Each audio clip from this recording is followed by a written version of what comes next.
Here on the Black Star Network, I'm your host, Faraji Muhammad. Thank you so much for tuning in and being a part of the conversation.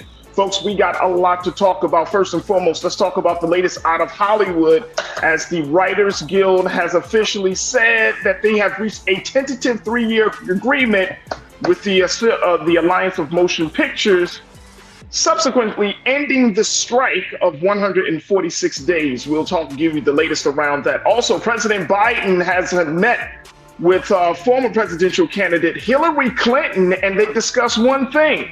Well, they may discuss many, but here's the big one. The third-party candidate, and how Hillary Clinton said that she implored to the president that he needs to take this particular situation very seriously.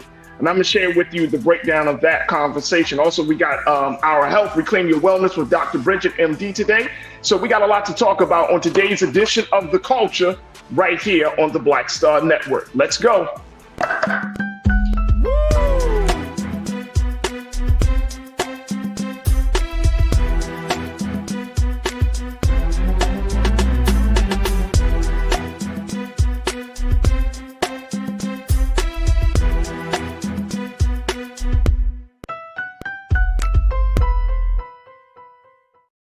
All right, folks, happy Monday. Welcome to The Culture here on the Black Star Network. I'm your host, Faraji Muhammad. Thank you so much for tuning in and being a part of the conversation. Wow, oh, wow. I hope y'all enjoyed y'all weekend. I hope you had a good weekend. I got some rest this weekend. I really did get some rest. So I'm really excited that we have a live show for you, that we're back in the seat, that we're going to have these conversations. And of course, no conversation is complete without you. So make sure you do your due diligence. Log on to our social media, log on to our website. First, let's talk about our home website at blackstarnetwork.com, blackstarnetwork.com. And you can see us streaming live each and every day. We always are posting some content, but during the week, you can make sure you can tune into some of our dynamic shows like this one, The Culture, of course, Roland Martin Unfiltered, and the many other dope shows we got here on the network. So make sure you do your due justice. Download the app for free, follow us on social media, and continue to support us financially to make this movement a great success. Now, we're also streaming live on Amazon News, on your Fire TV, on Plex TV, and you can find us there on both spaces 24 hours a day, 7 days a week, so you don't want to miss a word of the conversations we have. And you also can find us on social media, on Facebook, and we're on YouTube. And it's on our YouTube page where you could join us to be a Culture Crew member for the day under Roland Martin's YouTube page. Just jump on the page, jump in the chat, and boom, there it is, folks.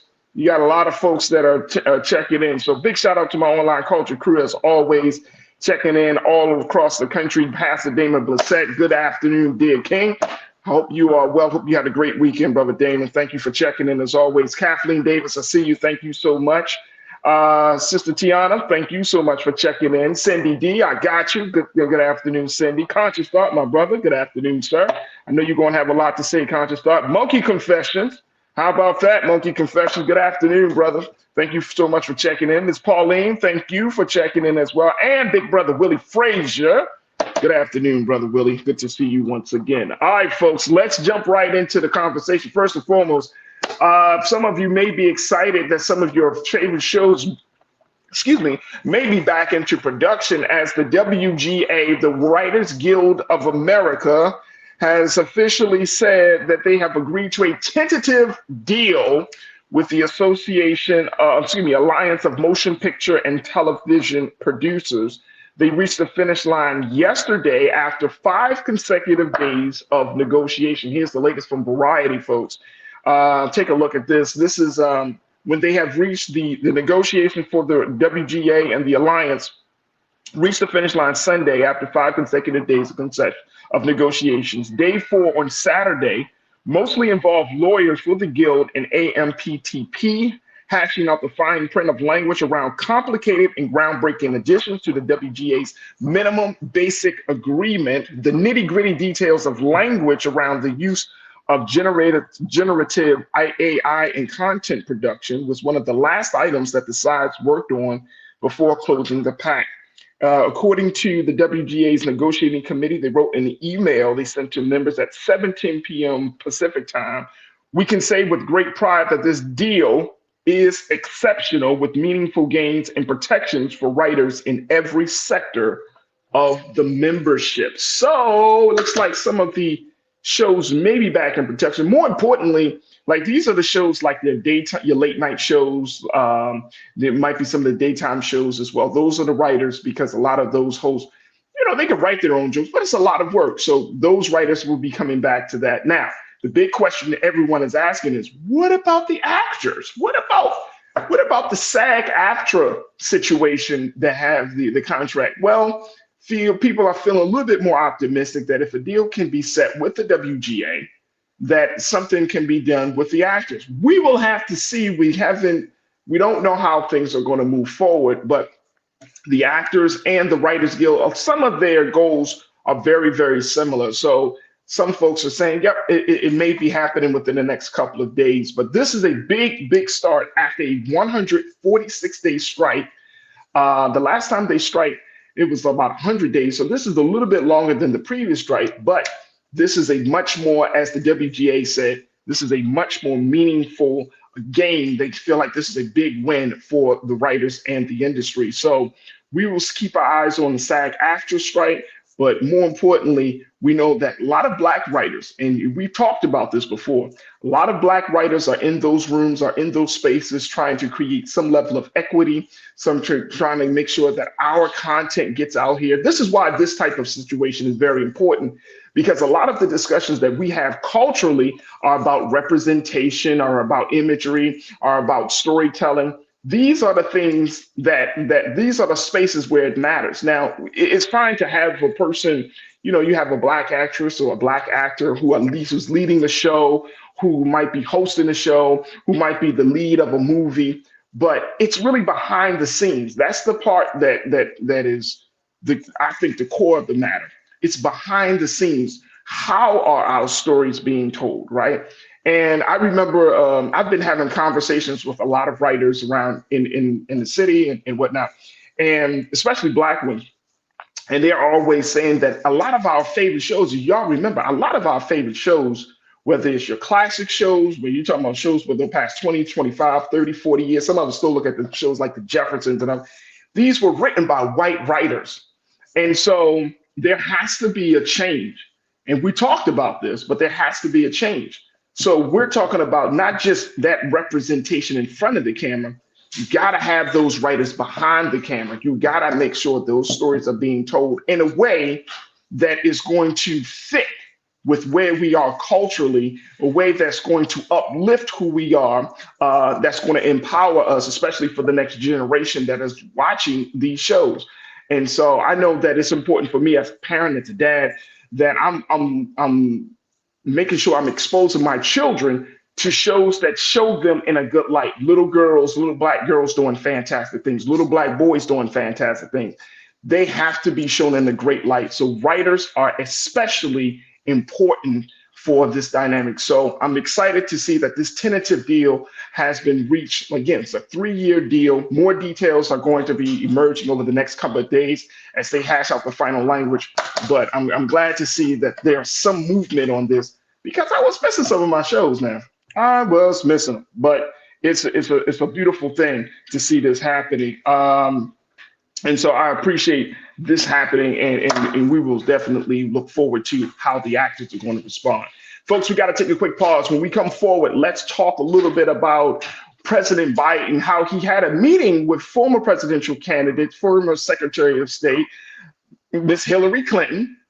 And there were some very real concerns about a third-party candidate coming in to, as they said about the meeting, siphoning votes from President Biden, which may tip the scale for former President Donald Trump. Let's talk a little bit about this, talk about this worry, and where does this put us politically as Black America? Where does this put our interests? Folks, we're just getting started here on The Culture, so stick around for that conversation up next here on The Culture on the Black Star Network.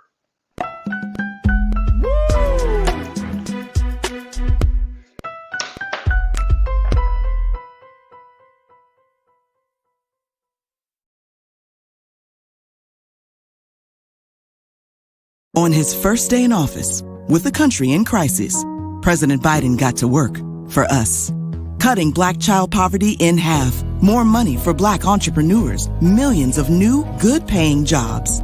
He's lowered the cost of living and prescription drugs. But there's more to do. He gets it because we all deserve dignity, safety, respect, and a chance to do more than just get by, but to get ahead. I'm Joe Biden, and I approve this message. Pull up a chair. Take your seat. The Black Tape with me, Dr. Greg Carr, here on the Black Star Network. Every week, we'll take a deeper dive into the world we're living in. Join the conversation only on the Black Star Network.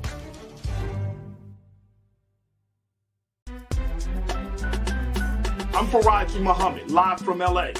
And this is The Culture. The Culture is a two-way conversation. You and me. We talk about the stories, politics, the good, the bad, and the downright ugly. So join our community every day at 3 p.m. Eastern and let your voice be heard. Hey, we're all in this together. So let's talk about it and see what kind of trouble we can get into. It's The Culture, weekdays at 3, only on the Black Star Network. When you talk about blackness and what happens in Black culture, we're about covering these things that matter to us, speaking to our issues and concerns. This is a genuine people-powered movement. A lot of stuff that we're not getting, you get it, and you spread the word. We wish to plead our own cause. Too long have others spoken for us. We cannot tell our own story if we can't pay for it. This is about covering us. Invest in Black-owned media. Your dollars matter. We don't have to keep asking them to cover our stuff. So please support us in what we do, folks. We want to hit 2,000 people, $50 this month, raise $100,000. We're behind 100,000, so we want to hit that. Y'all money makes this possible. Checks and money orders go to P.O. Box 57196, Washington, D.C. 20037-0196. The Cash App is $RM Unfiltered. PayPal is R Martin Unfiltered. Venmo is RM Unfiltered. Zelle is Roland at RolandSMartin.com. Folks, Black Star Network is here. Oh, no punches! I'm real revolutionary right now. Support this man, Black media. He makes sure that our stories are told. Thank you for being the voice of Black America, Roland. I love y'all. All momentum we have now, we have to keep this going. The video looks phenomenal. See, this difference between Black Star Network and Black-owned media and something like CNN. You can't be Black-owned media and be scared. It's time to be smart. Bring your eyeballs home. You dig?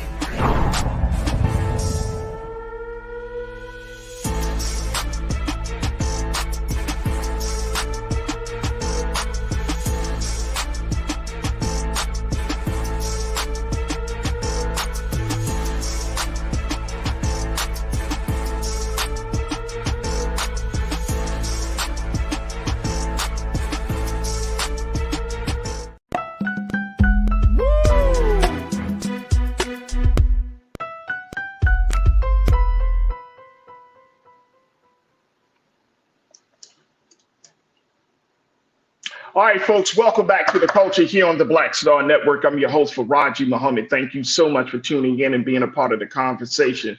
Folks, let's have our big culture convo for this afternoon. Let's talk about one of the big worries of President Biden as the situation is moving on. And look, I've been thinking about this. I've been doing a lot of reading over the weekend and just doing some reflection. All right, can I just keep it 100 with y'all for the crew? I just want to keep it 100 with y'all, man. Like, okay. So we're in this place, right? We're about 400 days or so away from the national election, and it just doesn't sit well, I think, for me personally. But I don't think it should sit well that in a place where we have this idea of quote unquote democracy, let's just throw this out here. This idea of let me just give you a basic, simple premise of what I'm thinking democracy is as we have this conversation. For the people, by the people, right? That whole idea, for the people and by the people, that is really rooted in this idea of choice.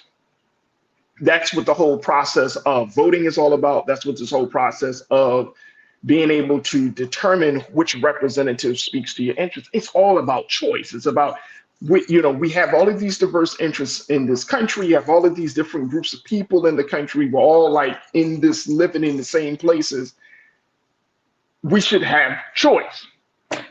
Okay, so that's the premise. So I've been thinking a lot about this because I read an article, and it just escapes me as to where this article is from, but they were talking about why, I think it was the New York Times or the Atlantic, but the premise of the article is that why aren't there any major Democratic challengers to Joe Biden?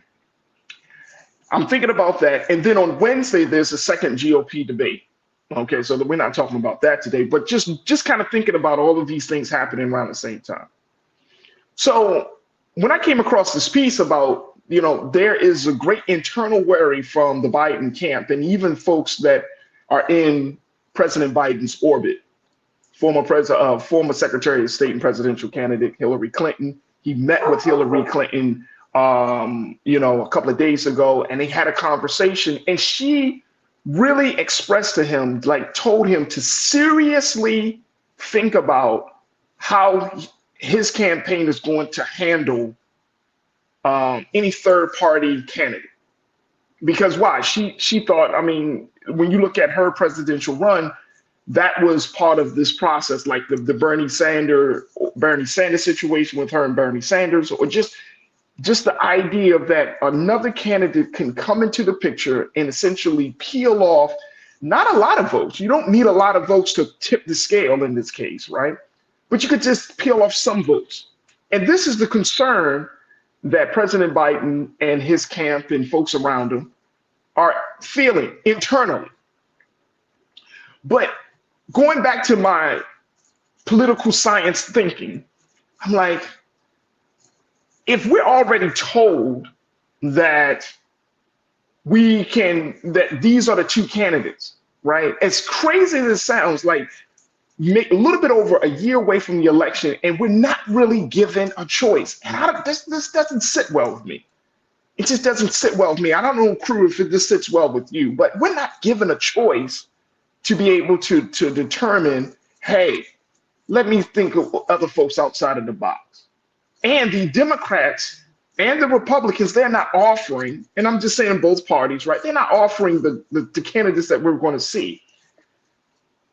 And it just doesn't feel like what we all have been claiming and talking about as a progressive, evolving Democratic space that we should be in. So this is a concern. Like, we should not automatically assume that President Biden, former President Donald Trump, okay, they're going to be the front runners. These guys are going to be the nominees. And we haven't, so what's the point of going through this process? Now, here's and y'all talk to me on this, folks, because I'm really personally trying to process all of this. So here's the situation with this whole Biden thing. They're worried. They are worried. Take a look at this. This is coming from NBC News. Take a look. This is based on a new national NBC poll. They said Biden is tied with former President Donald Trump, the front runner for the GOP nomination. Look at that. They already said the front runner. He's already the guy. The numbers in some polls are showing that he's actually double digits in front of his competitors. He's a front runner at 46% in a head-to-head matchup. They're both at 46%. But when the third-party options are included, Trump leads Biden 39 to 36%. Whether it's the academic Cornel West, a yet-to-be-named standard-bearer for the group No Labels, that's the group of Republicans and Democrats, or nominees of the more established Green and Libertarian parties, the third-party hopefuls have become the chief internal worry in Biden's world, according to more than a half dozen people who are in regular contact with the White House. Biden met with Hillary Clinton, who had to contend with third-party candidates as the Democratic nominee in 2016, in a private pull-aside at the White House when she visited this month, said two people briefed on their interaction. Clinton pressed Biden to take the third-party threat seriously and come up with a way to compensate for it, one of the sources said.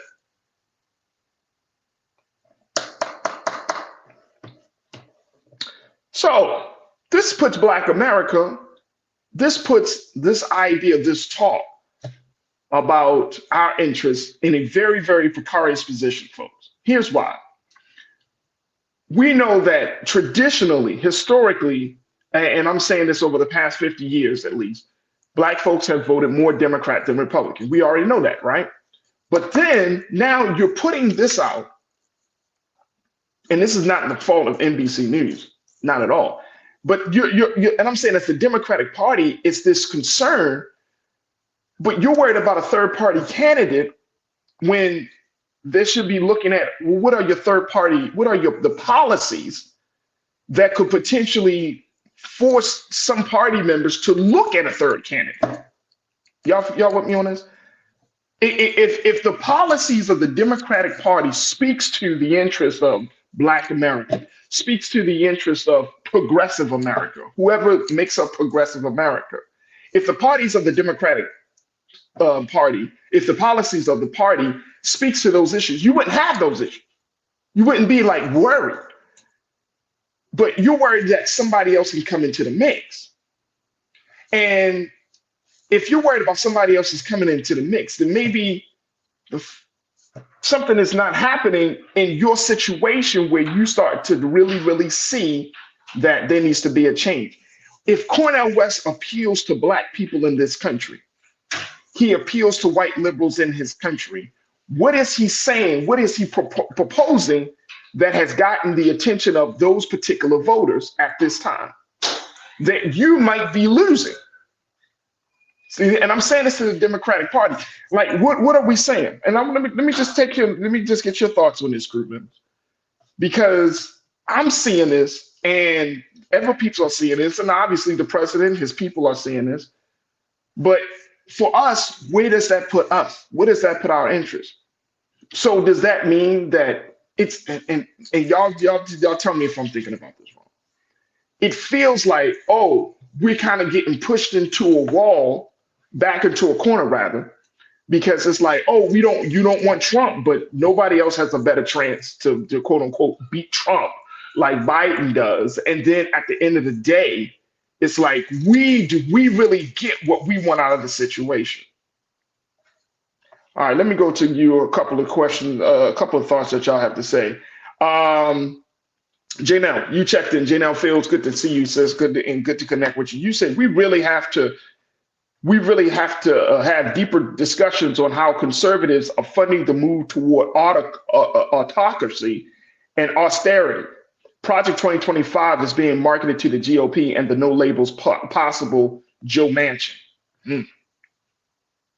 Okay.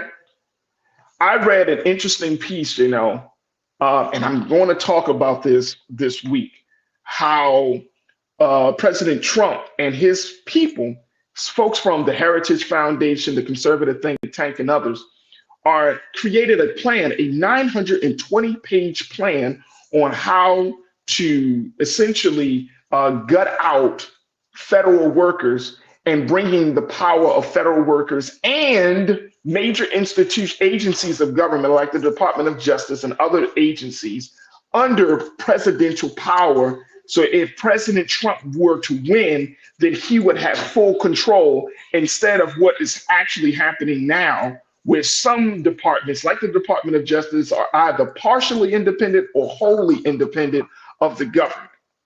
Very interesting piece. I'm going to bring that up to, sometime this week, God willing, but I see your point. Right? Creating this autocracy that many people are not excited to have happening here in this country.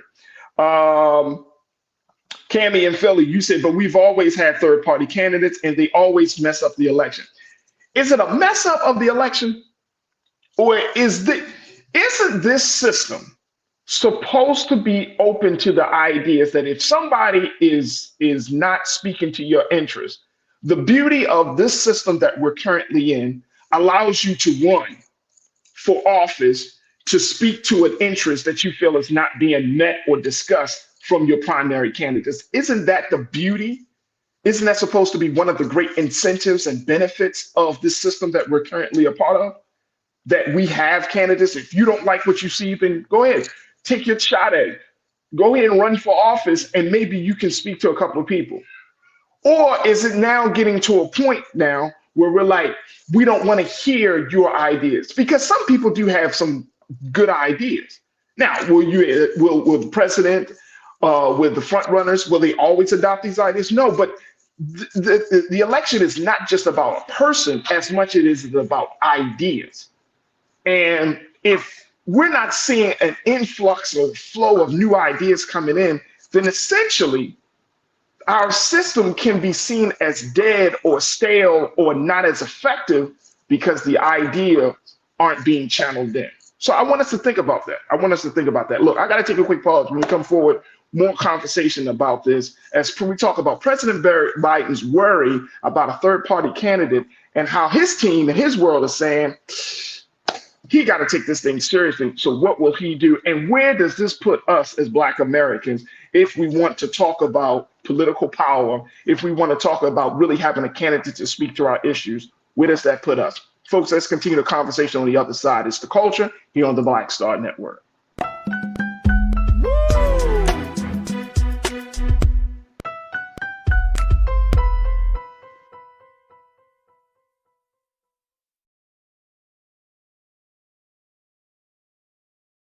President Biden has delivered for Black America.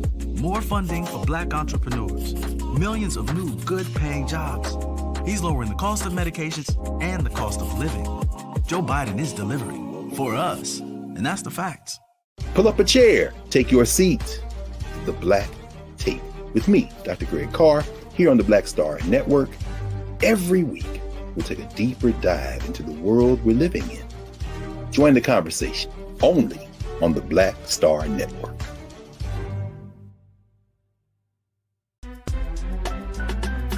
I'm Faraji Muhammad, live from LA. And this is The Culture. The Culture is a two-way conversation. You and me. We talk about the stories, politics, the good, the bad, and the downright ugly. So join our community every day at 3 p.m. Eastern and let your voice be heard. Hey, we're all in this together. So let's talk about it and see what kind of trouble we can get into. It's The Culture, weekdays at 3, only on the Black Star Network. When you talk about blackness and what happens in Black culture, we're about covering these things that matter to us, speaking to our issues and concerns. This is a genuine people-powered movement. There's a lot of stuff that we're not getting. You get it, and you spread the word. We wish to plead our own cause. Too long have others spoken for us. We cannot tell our own story if we can't pay for it. This is about covering us. Invest in Black-owned media. Your dollars matter. We don't have to keep asking them to cover our stuff. So please support us in what we do, folks. We want to hit 2,000 people, $50 this month, raise $100,000. We're behind 100,000, so we want to hit that. Y'all money makes this possible. Checks and money orders go to P.O. Box 57196, Washington, D.C. 20037-0196. The Cash App is $RM Unfiltered. PayPal is R Martin Unfiltered. Venmo is RM Unfiltered. Zelle is Roland at RolandSMartin.com. Folks, Black Star Network is here. Oh, no punches! I'm real revolutionary right now. Support this man, Black Media. He makes sure that our stories are told. Thank you for being the voice of Black America, Roland. Stay black. I love y'all. All momentum we have now, we have to keep this going. The video looks phenomenal. See, this difference between Black Star Network and Black-owned media and something like CNN. You can't be Black-owned media and be scared. It's time to be smart. Bring your eyeballs home. You dig?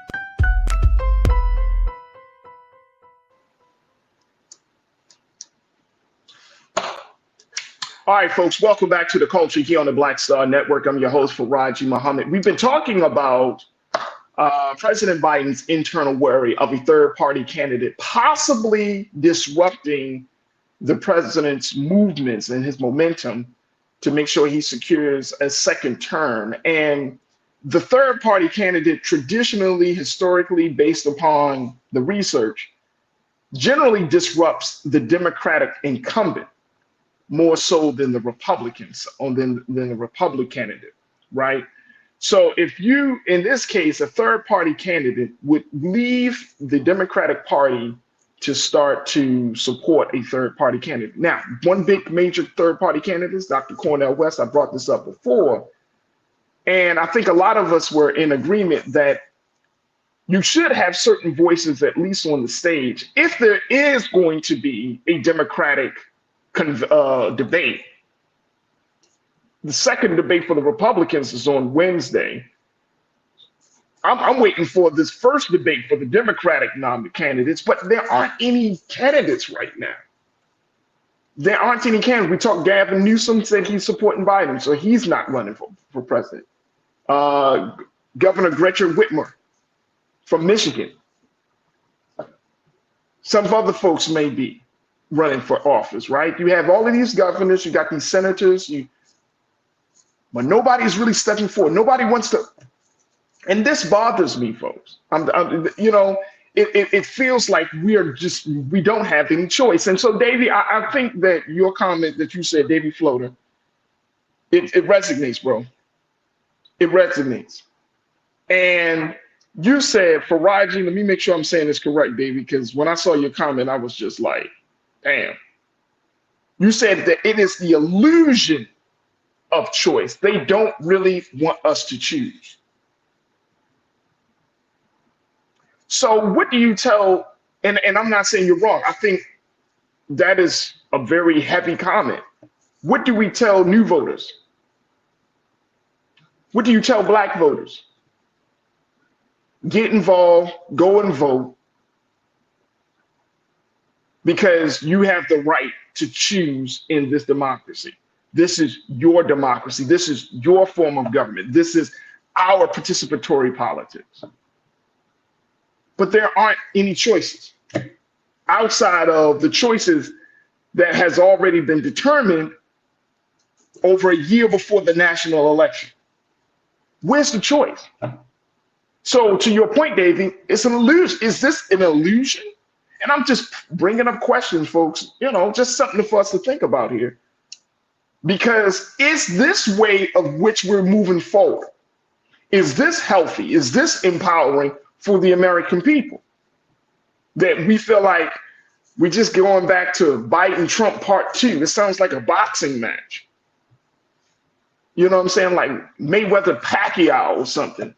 Holyfield and Tyson. Like, is this where our political engagement has been diminished to, right? Brother Damien, you said enough of the older white men. But this is the choice.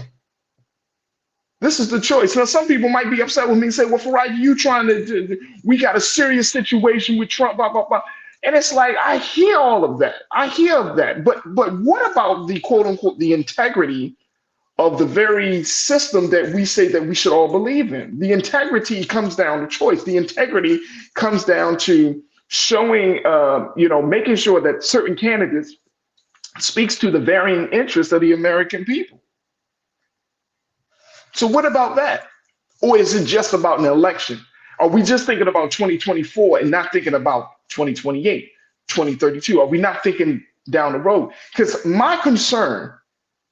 my concern.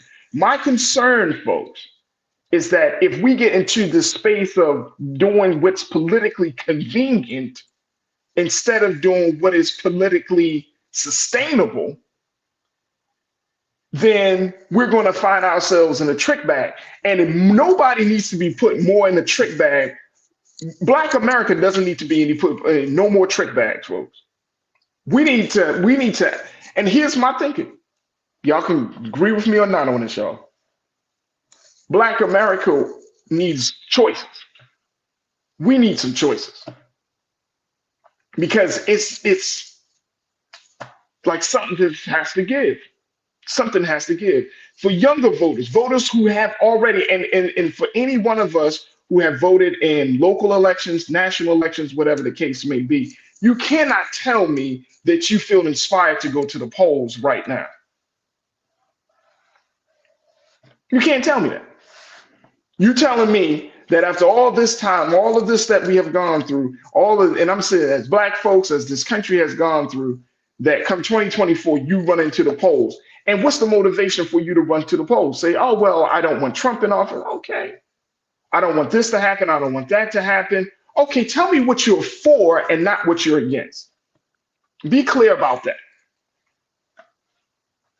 Pauline, you said Faraji. Yes, we do, Faraji. We do need choices. And I mean, just for the sustainability of this system of things, right, that we're talking about.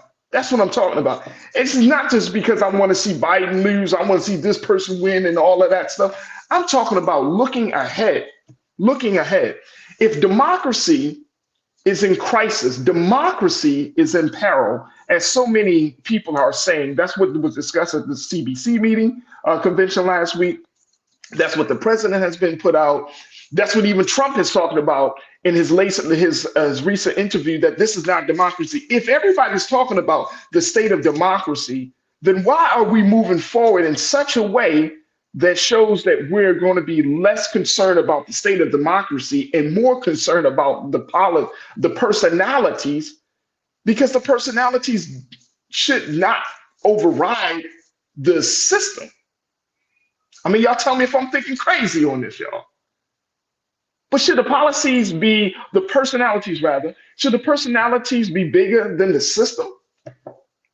Because, okay, fine, you put your candidate in office in 2024, but if the system is falling apart, come 2026, when you have those congressional, some of the midterm elections and all of that, then what? What happens then? How do you keep an American, an electorate engaged in this idea of a democratic process if people don't feel like they have any choices, or if they feel like they're being pushed back in a corner, and now they, instead of thinking through the situation from a space of empowerment, now you're forcing a lot of the American people to think through the situation from a space of fear, and fear will restrict your will to think, to learn, to take risks, right? But isn't those things, these are the elements that make up the democratic system?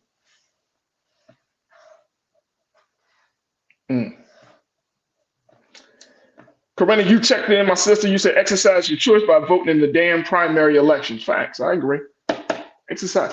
You vote in the primaries. You vote in the local elections. But I'm talking about the national elections on this piece, folks.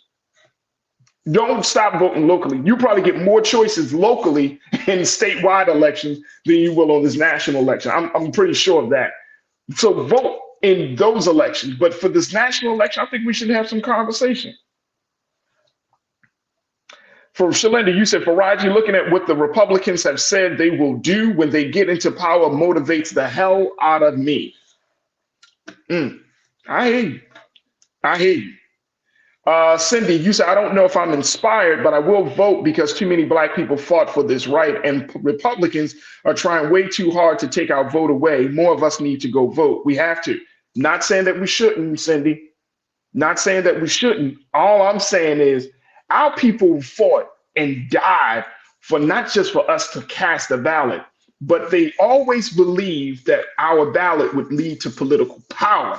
That's what our people fought and died for. And the political power based on the confines and boundaries of this system. That's what I think our people fought for. It's not just about, oh, let me just pull the lever. Let me just cast a ballot for a person. No, it's talking about political power.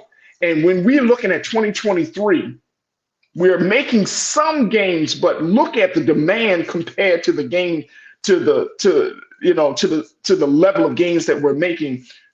Do we have political power? And even if you have a gentleman like a Dr. Cornel West, or whoever the case may be, that may speak to our interests, some of us will even go and say, hey, well, he has no chance of winning, so therefore I'm going to go with the person that provides a different agenda, a different vision. It's a crazy place for us to be in. And I'm not saying I got the answers, folks, but it's just crazy for us to be in this space. And I don't know about you. I just hate feeling like I have no choices. I have feeling like, oh, I'm arrested in this one way of doing things. Because what's the point of talking about getting out to vote? If you give some people some excitement, Biden Trump part 2, will that excite the people? Guess what? According to the polls, no, they don't. Democrats and Republicans aren't excited right now. Tiana, you said I vote on policies, not personality. This ain't no beauty contest. Well, you might be one of the few, Tiana, because people vote on both. They like personality. And if something happened with Trump, right? Say over the next couple of months, if he gets locked up, whatever, anything could happen, right? And we're locked in. Come on now, talk to me now. Come on. Let me get one more, then we got to take another pause. I'm just trying to think this thing through, folks. I want y'all to process this thing as I'm processing it, and let's try to figure this out. Of course, this is an ongoing conversation. But I do think that it is interesting that the conversation, again, we've been talking about this, and a couple of other places have been talking about this. Now we know that the White House is definitely talking about this. And where does that put a candidate like a Dr. Cornel West? So if Dr. Cornel West is considered to be a threat as Black America, will we let our brother be in that position? Because he's doing what we say we believe he should do, or any one of us should do. People always told me when I was, in Baltimore, everybody always said, Farad, you should run for office. But if my run for office, if I had decided to run for office, and then my run for office were to upset the incumbent, then I become a target. I become a problem. I become a threat. Now, the interest of the love that I'm thinking that I'm exhibiting by running for office to speak on behalf of my people and the people who have been marginalized and those, now I become some other person. Now I'm a problem. Because why? Oh, well, the system doesn't allow new ideas and new people and this and that. And so you really need to get out of the way. So if they tell our brother he needs to sit down, should we be okay with that? I'm just using him as an example because I know a lot of us, you might have your thing about Dr. Cornel West. I don't know. But I think we can all agree that this brother's brilliant, that he brings things to the table. He brings some great questions, some great ideas to the table. But if we're supposed to the Democratic Party, and I'm just throwing this out there, but if he's seen as a threat, because he could possibly siphon some votes off, how do we respond to that? See what I'm saying? See the slippery slope that this thing can go is no longer becoming a man who believes in something and he's using his God-given talent and ability to run for office because that's what this system will allow. Now you become a problem. It becomes a problem. So I want us to think about this. I got to take a quick pause, but I want us to think about this because there's so much into this and we still got time. It's a hard, uncomfortable conversation. You know what I'm saying? It's a hard, uncomfortable conversation that we got to have. But we got to have it. And if we can't have it on Black media, then when are we going to have it? We got to take a quick pause. We're going to put that aside. We're going to take a break, regroup, and we're going to switch gears and talk a little bit about our health and wellness. Stay with us. It's The Culture here on the Black Star Network.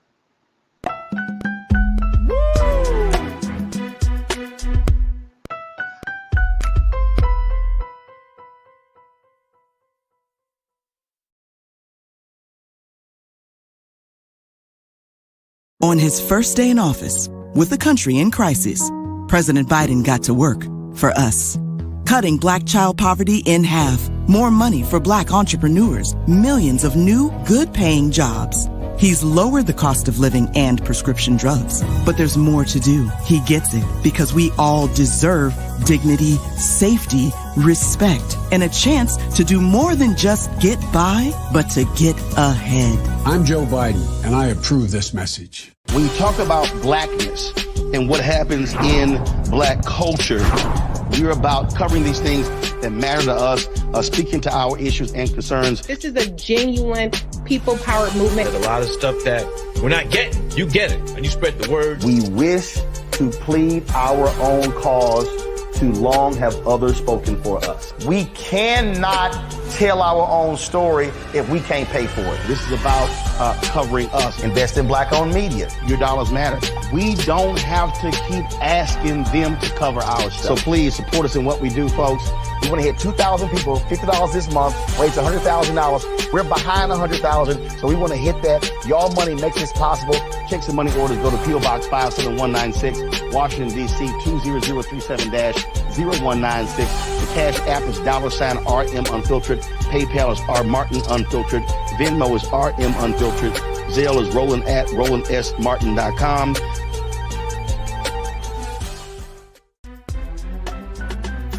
I'm Faraji Muhammad, live from LA. And this is The Culture. The Culture is a two-way conversation. You and me. We talk about the stories, politics, the good, the bad, and the downright ugly. So join our community every day at 3 p.m. Eastern and let your voice be heard. Hey, we're all in this together. So let's talk about it and see what kind of trouble we can get into. It's The Culture. Weekdays at 3, only on the Black Star Network. Folks, Black Star Network is here. Oh, no punches! I'm real revolutionary right now. Support this man, Black Media. He makes sure that our stories are told. Thank you for being the voice of Black America, Roland. Stay Black. I love y'all. All momentum we have now, we have to keep this going. The video looks phenomenal. See, this difference between Black Star Network and Black-owned media and something like CNN. You can't be Black-owned media and be scared. It's time to be smart. Bring your eyeballs home. You dig?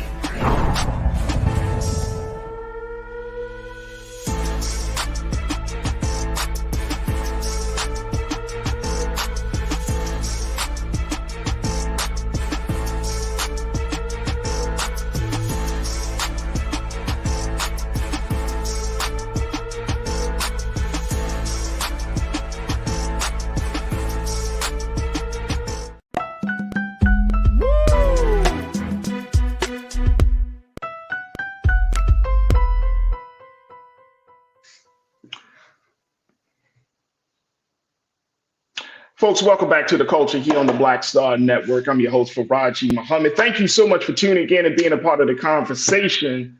We're going to jump to my sister, to our doctor, Dr. Bridget, MD, in a quick moment. But I do want to just bring this part up because, Corinna, I think you posted a very important point, and I want to address that. You said, Corinna, Faraji, the weak and easily influenced that are not politically astute will misinterpret this conversation. Well, here's what my response is. If they misinterpret this conversation, then it's time for them to level up. Because democracy is in peril. It's happening. We can't play games with this moment. We can't sugarcoat this moment. We can't just give people lies during this moment. And we can't be superficial in how we are presenting the dynamics of this moment, right? So and I don't disagree with you that some people might look at this conversation and say, oh, what is he really saying? Is he saying not to vote? Is he saying not to vote for this person or that person? No, I'm saying to us, we need to start thinking critically about our role in democracy as it relates to where the system is right now. Let's not be snake oil salesmen and giving people false hope or making people or encouraging people to be in a state of denial, or encouraging people to not think critically and open up their eyes. And I'm not saying that you're implying that at all, Corinna. Trust me, I'm not saying that. But guess what? Americans, Black, white, Asian, Latinos, we have been conditioned not to think deeply about the political state that we are in. We have always been told and conditioned to be made to believe that anything that goes on in our collective life, the government will take care of it. The government will step in. The government will provide. And what if now the government that is being watched from all around the world, the government that is open to, whose vulnerabilities and flaws we are seeing more and more each and every day, we've got to come to the reality that maybe the government does not have the capacity as it used to have. Maybe things are happening around us. This is not for us to blame on somebody, quote unquote, or to poke holes in the system. But this is where we are.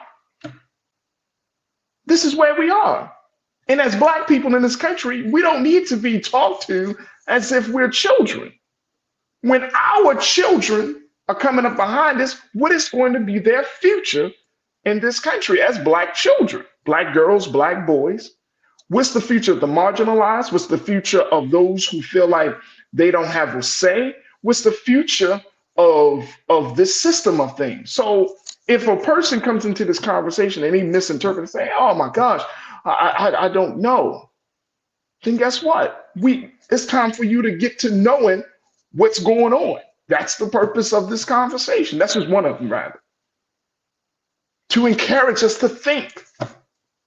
Because this is happening. This is for real. This is not like, oh man, no, this is really happening, folks.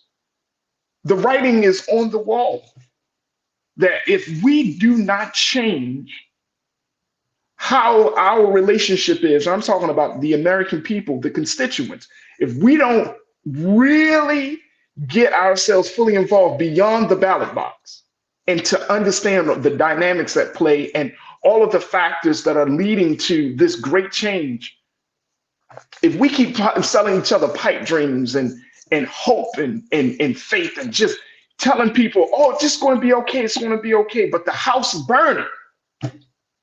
We're not saving nobody. We're not getting no water. The house is burning. Then what are we doing? As conscious people, as politically engaged people, if we're not posing questions that could potentially move us further along. For me, that's how important this situation is. That's how important this is. Posing a question should not be looked down upon. Asking questions should never be frowned upon. We should be able to start to have a deep dive conversation and look at things, because guess what? Our interest is at the forefront. So, Corinna, I'm glad that you brought that up. Thank you so much for bringing that up. And I hope that you understand the sentiment that I'm bringing. But this is not coming from a place of, oh, I want to make somebody look bad. This is coming from a place of something really serious is happening. And we got to make sure that we are prepared for what's happening. I'm going to take another quick pause. I'm going to shift gears. Up next, we're going to check in with Dr. Bridget, MD. Stay with us. It's The Culture here on the Black Star Network.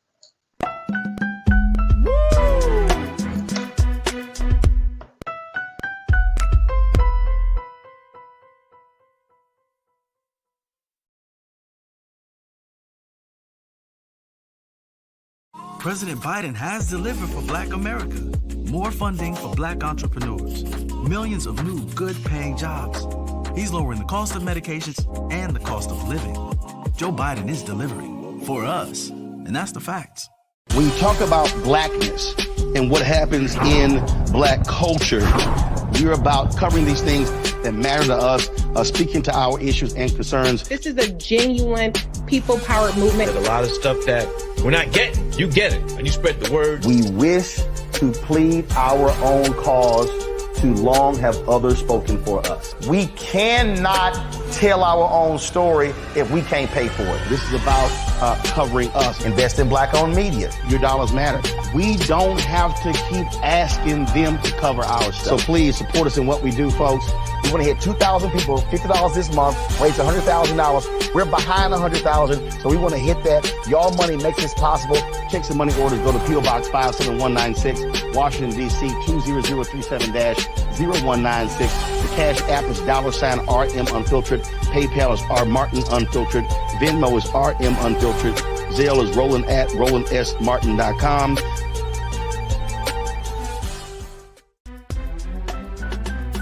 I'm Faraji Muhammad, live from LA. And this is The Culture. The Culture is a two-way conversation. You and me. We talk about the stories, politics, the good, the bad, and the downright ugly. So join our community every day at 3 p.m. Eastern and let your voice be heard. Hey, we're all in this together. So let's talk about it and see what kind of trouble we can get into. It's The Culture. Weekdays at 3, only on the Black Star Network. Folks, Black Star Network is here. Oh, no punches! I'm real revolutionary right now. Support this man, Black Media. He makes sure that our stories are told. Thank you for being the voice of Black America, Roland. Stay black. I love y'all. All momentum we have now, we have to keep this going. The video looks phenomenal. See, this difference between Black Star Network and black-owned media and something like CNN. You can't be black-owned media and be scared. It's time to be smart. Bring your eyeballs home. You dig?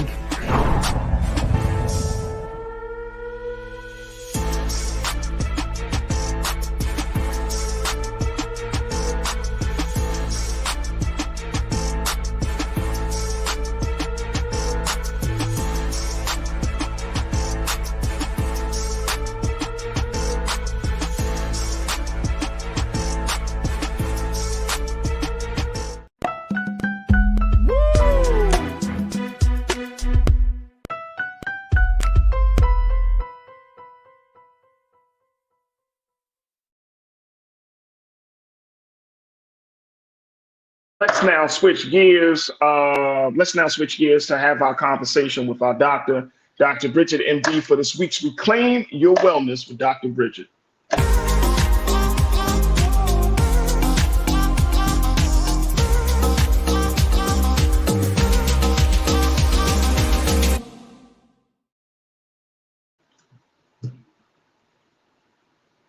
Doc, first thing, why do you look like that?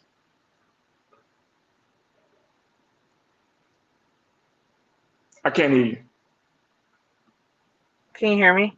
Yeah. I mean, look, life is crazy, but I always make time for you. That's all I have. Appreciate that. That's all I've got. My apologies, Doc. My apologies. I always make time for you. So I know. This time it's a different setting. I got you, and I trust it, and I truly appreciate that. And again, our apologies for getting to you later than expected. Oh, that's fine. Yeah. No, and I think what you're talking about is what people don't talk about, and so that's why you do what you do, because it's important for people to wake up and have those conversations. And we always want to try to make nice, and sometimes we can't. That's a good point. That's an excellent point. And it's something that, just very quickly, I believe in. So, you know what I'm saying? Like, this is like the work that you do in the health and wellness space is what you believe in. You don't come on this space to just ramble off at the mouth. This is the stuff you research. This is the stuff you believe in. So this is the stuff that we believe in. So there it is. All right, let's talk a little bit about health and wellness, because you wanted to talk to us about something that you said have been talked about in a lot of the natural food spaces. You've been going to like different expos and you've been having a number of conversations about natural foods and products and everything. But you came across something called adaptogens.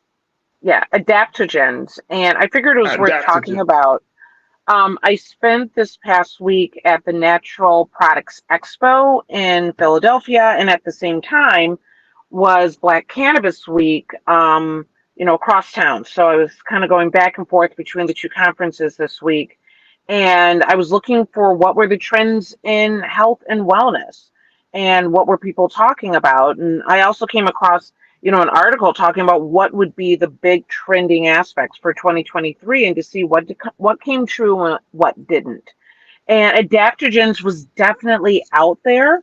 But I wanted to talk about it because I feel like it's a word that's being thrown around. A lot of us don't know what that means. We don't know if it's for us or if it's something that we should even, consider. So I figured it'd be a good place to talk about this word, what it means. And to be honest, if you have stress, you need to seek this out. And I don't know anyone that would say they don't. But if you have stress, you need to know what an adaptogen is. And it's a natural plant substance that helps your body adapt to stress. Adaptogens to adapt to stress. And it brings you back to more normal and helps with your bodily processes. And so we're talking about herbs or roots, other plant substances. And it has to be non-toxic. It has to be able to affect your body at normal doses, support your all over body as far as coping with stress, and bring you back to a more stable place. And so this is something that we need to find in either our food or take supplements, because who doesn't have, a certain amount of stress that they're trying to battle, and you want to keep your immune system and your body healthy. So are we saying that adaptogens are good? Yes. So adaptogens are good. This is what you're looking to add to your diet. Okay. Or adding a supplement. And so basically what happens is that whenever you have a physical or mental stressor, your body goes into the alarm phase, right? Where we've heard, the fight or flight, your blood pressure goes up, you're stressed, your body is trying to fight off this incredible stressor that you're experiencing. Then you go into this resistance when your body starts to repair itself. Your blood pressure comes back to normal. You just slowly try to get into a more normal state. And then finally you go into exhaustion. Exhaustion is where disease states start. This is where heart disease starts and diabetes starts. Adaptogens keeps you more in the resistant phase where your body is repairing itself in recovery, and delays you going into the exhaustive phase where disease starts. So anyone that deals with any mental or physical stress really needs to look at these foods, at these supplements, and add it into their diet so that they're not creating more disease, but actually working more with repair and recovering your body. And what are the sources? Like, where do folks are asking? Tiana said, okay, doc, where can I get adaptogens? Okay, so let's talk about. And Corinna said, give me that substance. She just put it with, give me that. Yeah, hand it over, right? Hand it over. So some of the things just naturally that you can come across, a lot of people have heard of ashwagandha that helps with anxiety and depression and works directly, with your brain to help reduce and a great response to stress. Ginseng is an excellent way to combat fatigue in your body as well, and reduces inflammatory markers within your body. Reishi mushrooms are another option, which helps fight cancer and has also been found to be an excellent source that affects your white blood cells. So those are a couple ones just right off the bat. Now, I would say many people, when we're looking at this, people look at CBD, right? Helps with your anxiety and depression, works within your entire body. It acts like an adaptogen. The reason it's not considered one is because CBD is a molecule and not the actual plant itself. But a full spectrum extract from hemp or cannabis is considered an adaptogen as well. So these are just a few examples of ways that you can find these things, adding it into your body and into your diet. Other than turmeric is another one. I'm just thinking of ones that people might come across that really help with being an anti-inflammatory and antioxidant. And so a lot of times people are trying to find that multivitamin that does everything, but I'm also suggesting beyond your multivitamin that might help with, let's say, electrolytes or, other vitamins that might be depleted if our diets are not as balanced as they should be. I highly recommend getting some sort of adaptogen supplement or actually adding it into your diet yourself.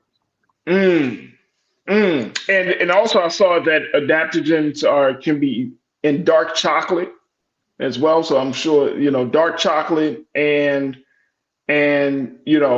food that can help to boost you. Yes. And I think this is probably a very challenging thing because I think we all have different dietary needs and at this point in 2023, from everything from gluten-free to lactose to vegan to vegetarian. Absolutely. So how do you hear me? Yeah, I can hear you. Can you hear us?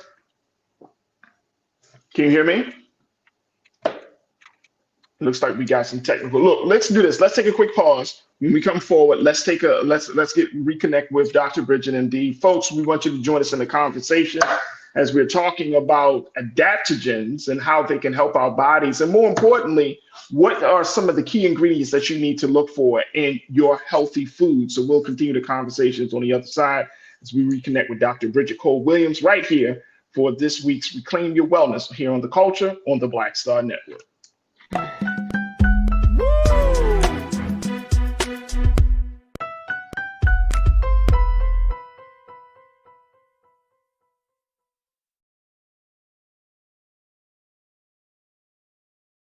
President Biden has delivered for Black America. More funding for Black entrepreneurs. Millions of new good-paying jobs. He's lowering the cost of medications and the cost of living. Joe Biden is delivering for us, and that's the facts. Folks, Black Star Network is here. Oh, no punches! I'm real revolutionary right now. Support this man, Black Media. He makes sure that our stories are told. Thank you for being the voice of Black America, Roland. Stay black. I love y'all. All momentum we have now, we have to keep this going. The video looks phenomenal. See, this difference between Black Star Network and Black-owned media and something like CNN. You can't be Black-owned media and be scared. It's time to be smart. Bring your eyeballs home. You dig?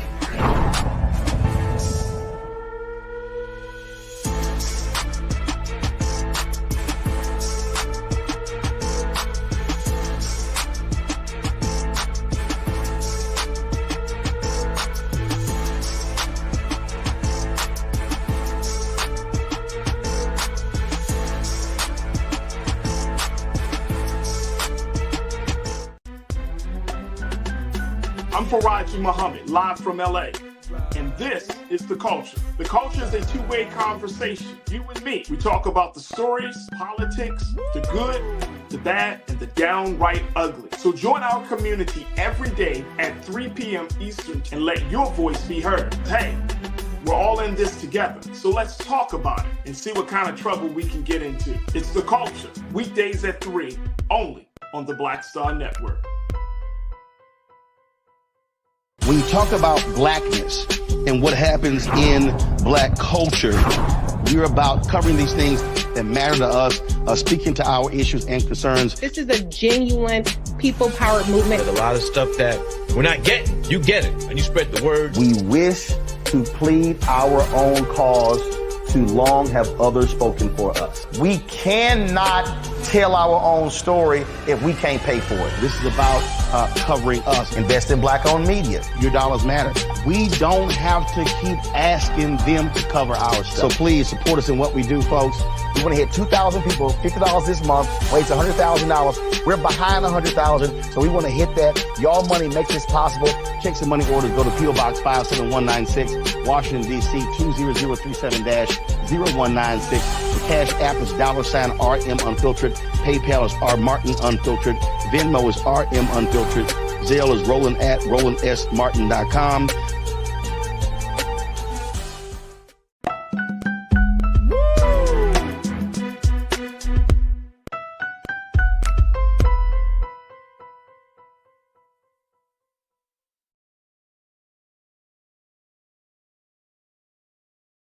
Network. Welcome back to The Culture here on the Black Star Network. I'm your host, Faraji Muhammad. We've been checking in with Dr. Bridget Cole-Williams, MD, family physician, cannabis expert, author, to talk to us about adaptogens. This is a key ingredient that you find in a lot of healthy foods, and how Dr. Bridget was just kind of breaking it down like we need these adaptogens in our life and that we should be more cognizant of it. I want to reconnect with my sister. Doc, we got you now?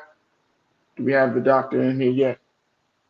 Okay, she's not on here. Folks, I want to get your thoughts on this as well as we talk about some of those key ingredients that you will look for in your foods. And especially, I know that some of you, lactose intolerant, gluten-free, vegan, like I have like a hybrid diet, right? I have a hybrid diet. So there's some things that I've learned when I was a vegan, some things I learned when I was a vegetarian, some things I've learned as a meat eater. All of these things, right? So I think that it's all about trying to figure out what works best for you and your body, because there's not a one-size-fit-all type of approach when it comes to healthy eating. Let me see if we got our doc back in, and just at least let me know when we can reconnect with the doc. Conscious Thought, you checked in and you said turmeric has become my new go-to. Turmeric, yeah, Conscious Thought, I like that. Turmeric, man, you got to have an acquired taste for that, bro.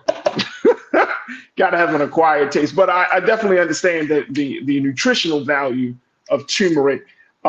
Ginger, I think of like that as well. Ginger, I'm not a big fan of ginger, but I definitely understand that that you need to, have certain type of flavorings and things to add to your diet, especially for your digestion. What I've learned, of course, is that as you get older, your digestion can be really off. And I found myself, I don't know, Conscious Thought, if you found yourself in this space as well. Like, I used to love some spicy foods. I can't even eat it no more, bro. I really can't. I just be like, little tang, a little something. I don't need a 5-alarm fire in my mouth, right? I just need like just a little something, just a couple of flames here and there. But your body changes. And I think one of the big things that when it comes down to eating, one of the big things is coming to grips with the fact that your body has changed over the year.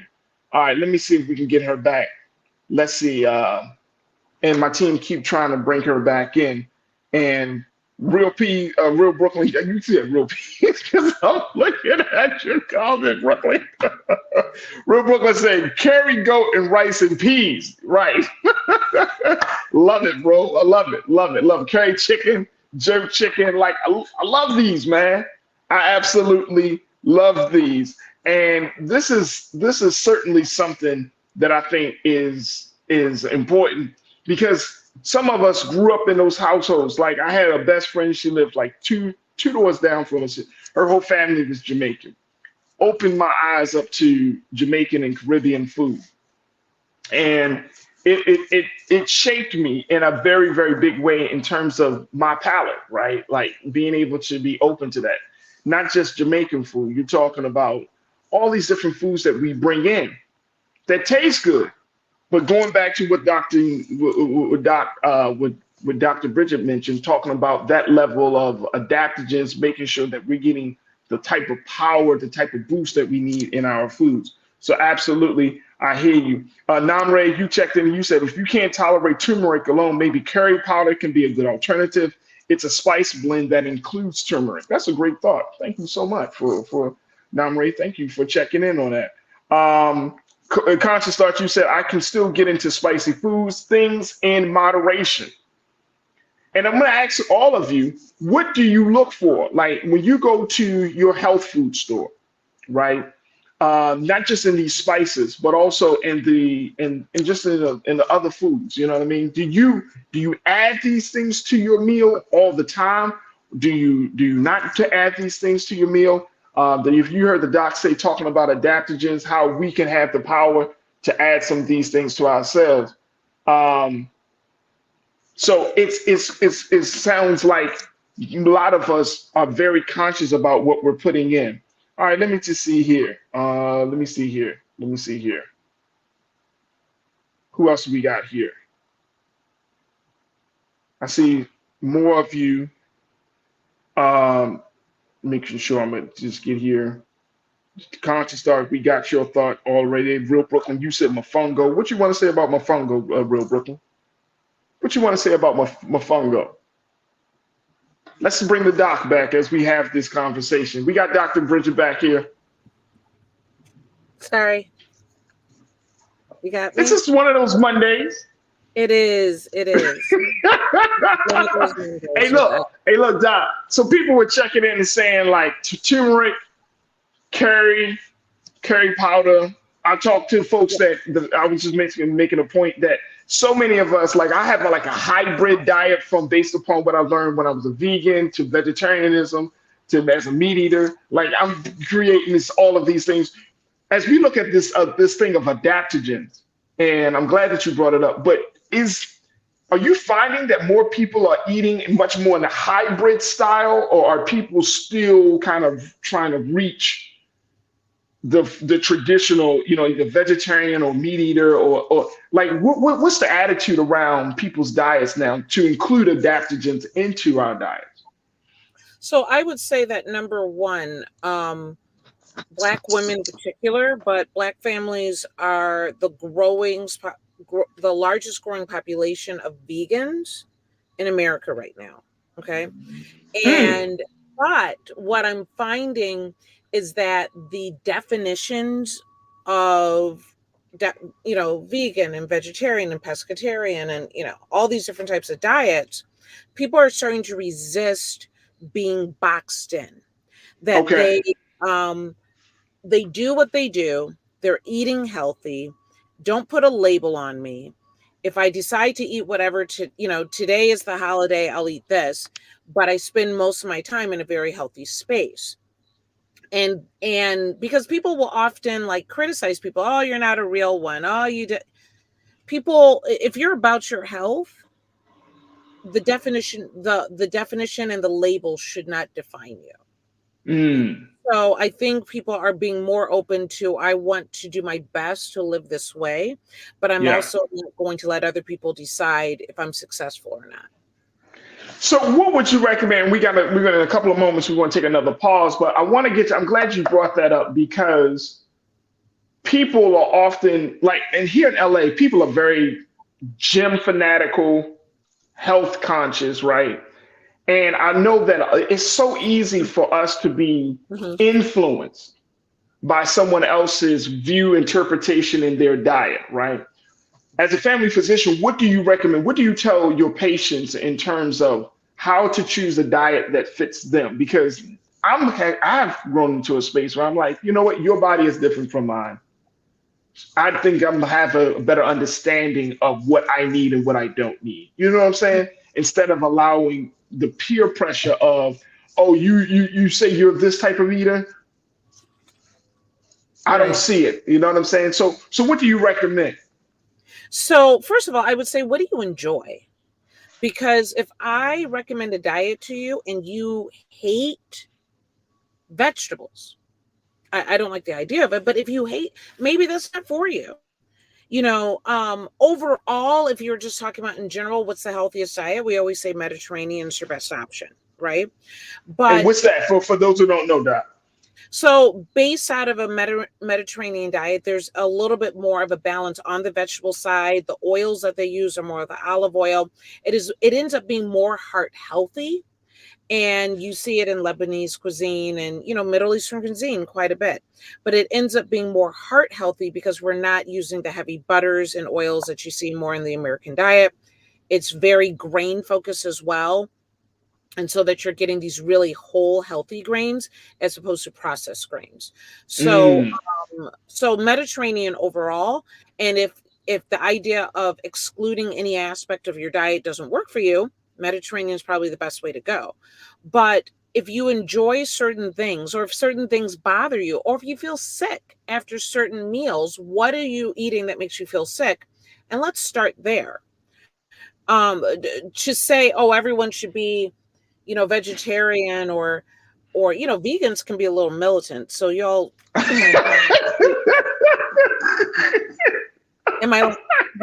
true. It's true.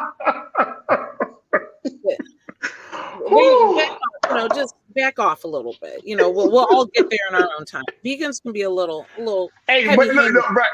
Hey, but let me ask you a question though, very quickly, because I gotta take a pause. But veganism, and look, I was a vegan for like 2 years. And I came to the conclusion, I could be wrong, veganism is not for everybody. It's not for everybody. No. In both ways, whether it's for the person or whether it's for the body of the person. Veganism is not for everybody. But I think that it tends to be one of the beliefs that, like, oh, my way of eating, my diet is better for everybody. Right. And that's evangelical, isn't it? Whoo. Yeah. Okay. All right, let's take a pause. You took it there. Let's take a quick pause, folks. Let's stay with us. More conversation with Dr. Bridget Cole Williams on the other side. It's The Culture here on the Black Star Network.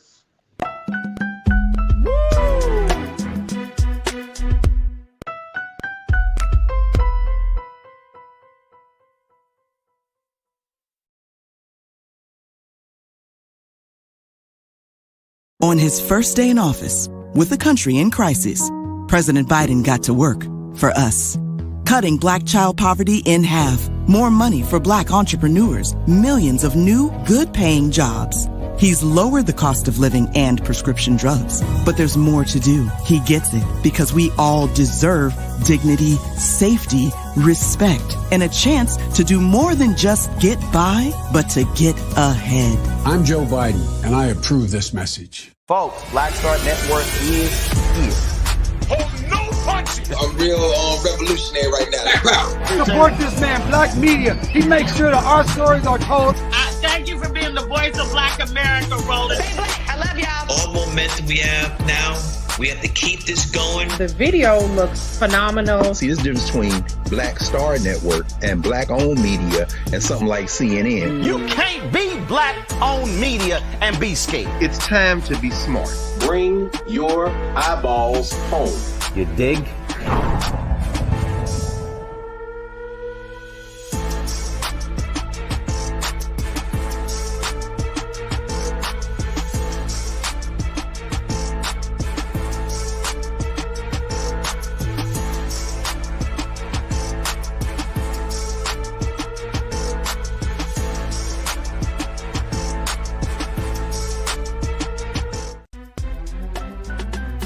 I'm Faraji Muhammad, live from LA. And this is The Culture. The Culture is a two-way conversation. You and me. We talk about the stories, politics, the good, the bad, and the downright ugly. So join our community every day at 3 p.m. Eastern and let your voice be heard. Hey, we're all in this together. So let's talk about it and see what kind of trouble we can get into. It's The Culture. Weekdays at 3, only on the Black Star Network. When you talk about blackness and what happens in Black culture, we're about covering these things that matter to us, speaking to our issues and concerns. This is a genuine people-powered movement. There's a lot of stuff that we're not getting. You get it, and you spread the word. We wish to plead our own cause. Too long have others spoken for us. We cannot tell our own story if we can't pay for it. This is about covering us. Invest in Black-owned media. Your dollars matter.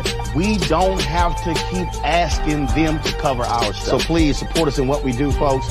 We want to hit 2,000 people, $50 this month, raise $100,000. We're behind 100,000, so we want to hit that. Y'all money makes this possible. Check some money orders. Go to P.O. Box 57196, Washington, D.C. 20037-0196. The Cash App is $RM Unfiltered. PayPal is R Martin Unfiltered. Venmo is RM Unfiltered. Zelle is Roland at RolandSMartin.com.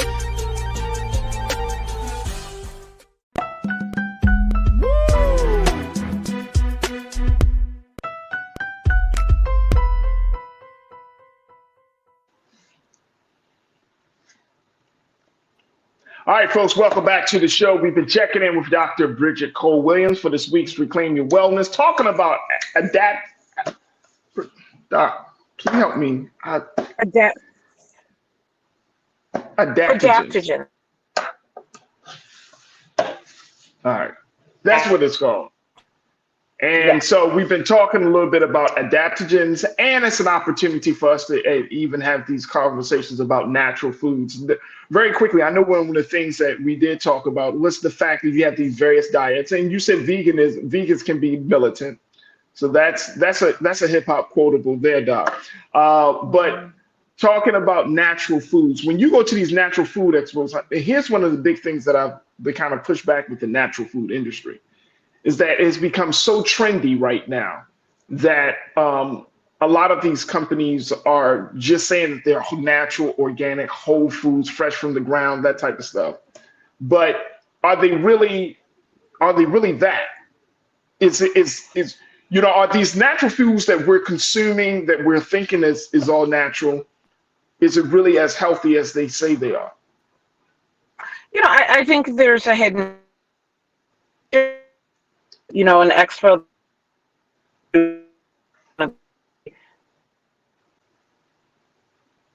Looks like we having some more connections issues with Doc. Doc, let me do this. Let's take a couple of quick questions or some comments from our online culture crew. Namre, you checked in and said some vegans can be a bit strong in their approach to being vegan to the point of not touching, wearing clothes made from animal skins, or handling any other animal byproduct. Absolutely. Absolutely. I've seen that. I've seen there's a movement around that, Namri, that I definitely see. I wasn't that type of vegan. And I know, Lana, you said that you've been, you were a vegan for some time as well. I wasn't that type of vegan. That just wasn't where my headspace was about it. But I have definitely seen that. And, it's to each his own. To each his own, but great point. Tiana, you said I had a coworker who was vegan. She got on my damn nerves. Wow. Wow. No, this is not about hating on vegans, folks. It's just not about hating. And I don't want the hate mail that goes along with that either. I dabble on the vegan side of life myself. But I don't know. I've just had some strong vegan personalities come at me, and I'm just trying to understand it. I'm sure that I get this out. That if you do choose to use an adaptogen supplement, if you're looking, how can I get this in, and find a better way of handling the stress and decrease disease in my body, which is what we're talking about. I want to go to a Black-owned company, Peak and Valley, which is peakandvalley.co, Black-owned company that creates an adaptogen blend owned by Nadine Joseph. And she makes a Peak and Valley adaptogen blends designed to lift your mood, help you focus, and nourish your skin. She has a number of different options. It is organic, it is vegan, and ethically sourced.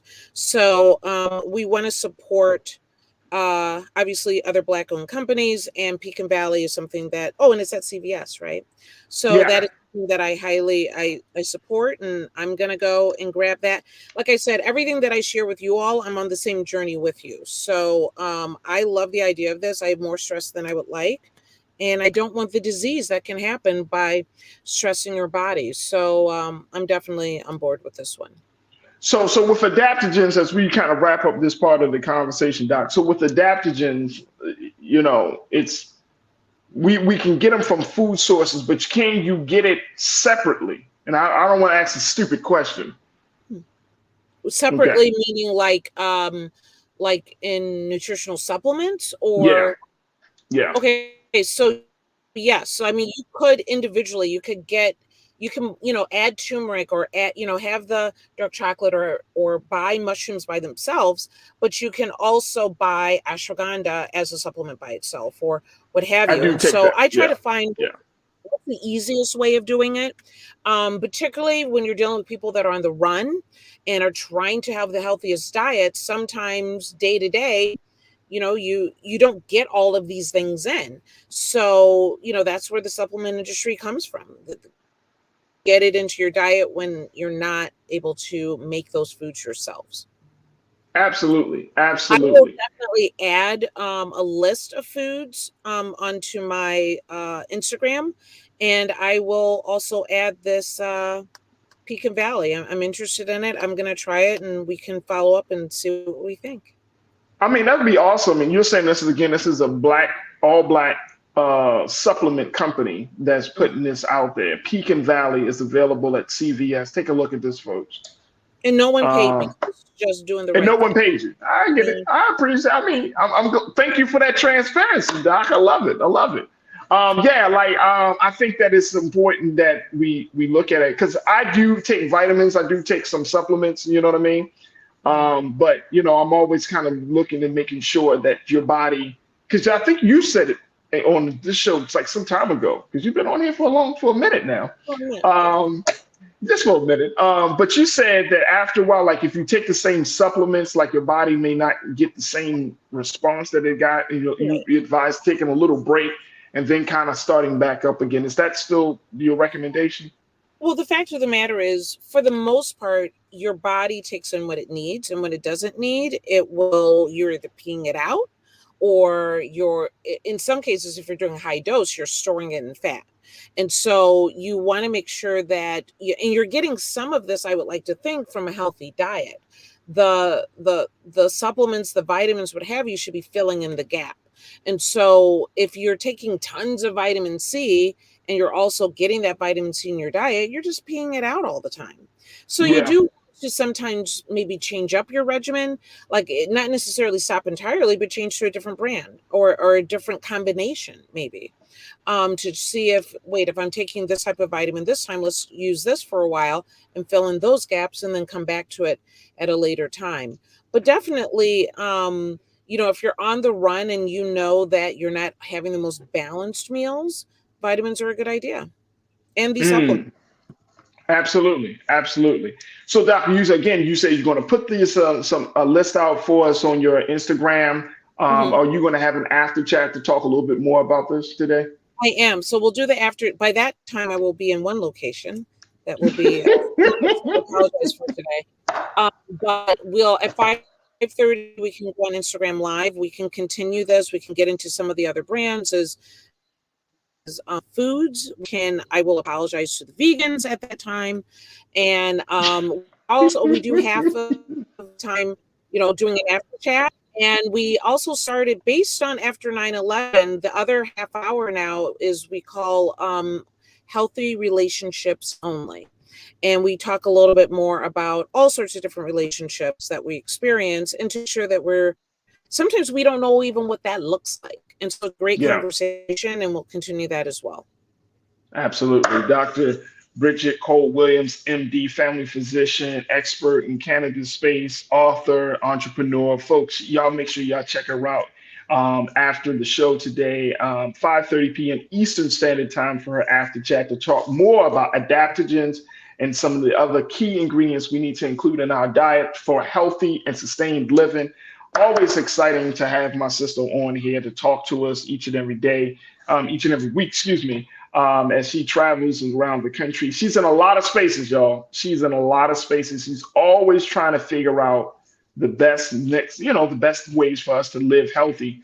And so I truly appreciate you, Doc, for just being on the front lines of health and wellness and keeping us up to date on this stuff. Absolutely. Absolutely.